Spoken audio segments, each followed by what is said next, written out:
Doctor साहब नमस्कार। नमस्कार नमस्कार। और बताइए कैसे आना हुआ? डॉक्टर साहब हमारी पत्नी प्रेग्नेंट हैं। बधाई हो बधाई हो, ये तो बहुत खुशी की बात है। डॉक्टर साहब मैं जानना चाहता हूँ कि मेरी पत्नी के गर्भ में बेटा है या बेटी है? व्हाट? ऐसा करना गैर कानूनी अपराध है। I am very sorry. ऐसा आप लोग क्यों करना चाहते हैं? क्योंकि डॉक्टर साहब हमें बेटी नहीं चाहिए। वाह बहन वाह, खुद तो किसी की बेटी हो और खुद को बेटी नहीं चाहिए। क्या करें डॉक्टर साहब, हम लोग बहुत गरीब हैं। बेटी होगी तो हम कैसे पढ़ा पाएंगे? अरे तुम लोगों को पता नहीं है क्या, हमारी सरकार बेटियों के लिए कई प्रकार की योजनाएं चला रही है। बेटियों के पढ़ाई की चिंता छोड़ो, बेटियों को मुख्यमंत्री कन्या सुमंगला योजना से जोड़ो। इससे क्या होगा डॉक्टर साहब? इससे बालिका के जन्म होने के उपरांत सरकार द्वारा 2000 धनराशि दी जाएगी। बालिका के 1 वर्ष तक के पूर्ण टीकाकरण के उपरांत 1000 रुपया धनराशि दी जाएगी। कक्षा प्रथम में बालिका के प्रवेश के उपरांत 2000 रुपया धनराशि सरकार द्वारा दिया जाएगा तथा कक्षा 6 में बालिका के प्रवेश के उपरांत 2000 और सरकार द्वारा मिलेगा।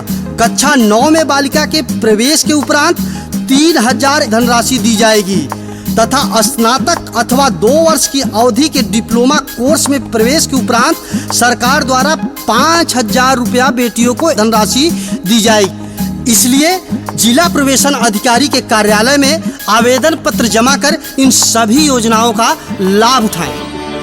अरे वाह, ये तो सरकार की बहुत अच्छी योजना है।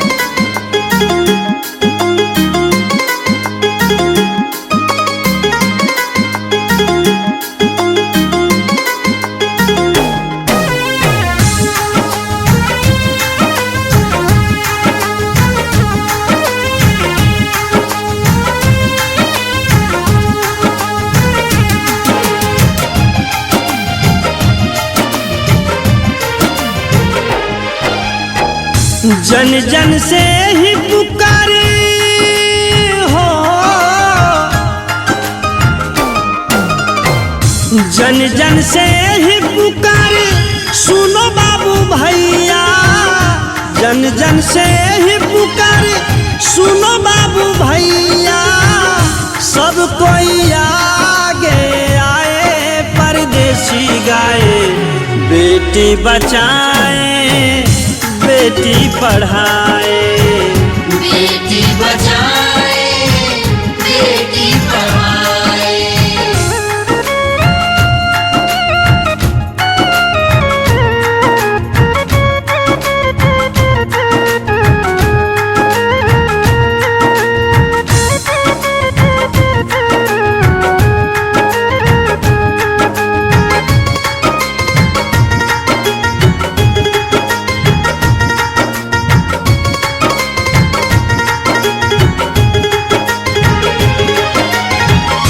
बेटा पढ़ के शिक्षित हो गया, बेटी पढ़ के शिक्षित पूरा करे परिवार।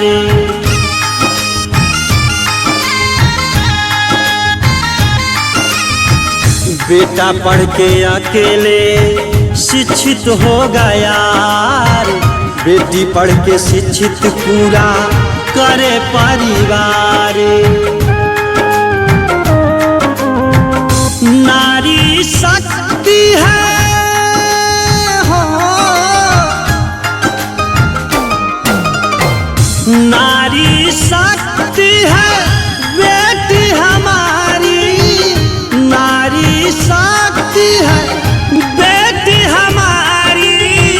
कोई चाहे जब अजमाए, परदेसी गाए, बेटी बचाए बेटी पढ़ाए। बेटी बचाए बेटी पढ़ाए।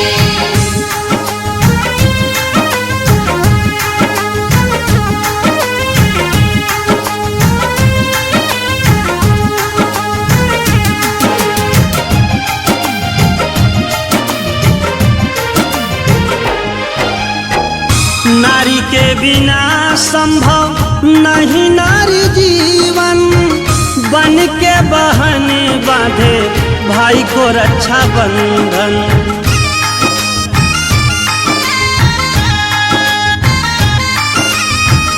नारी के बिना संभव नहीं नारी जीवन, बन के बहन बांधे भाई को रक्षा बंधन। बेटी न होगी तो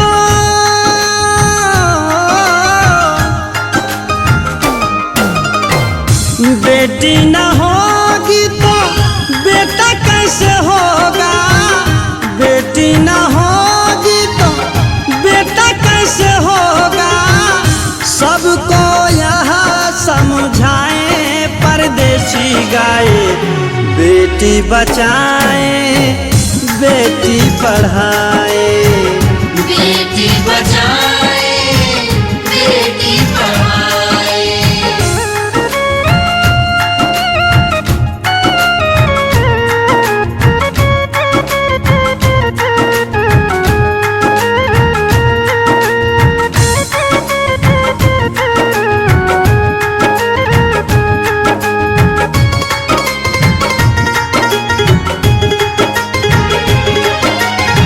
मोदी और योगी जी ने ठान लिया है, बेटों से कम ना बेटी मान लिया है।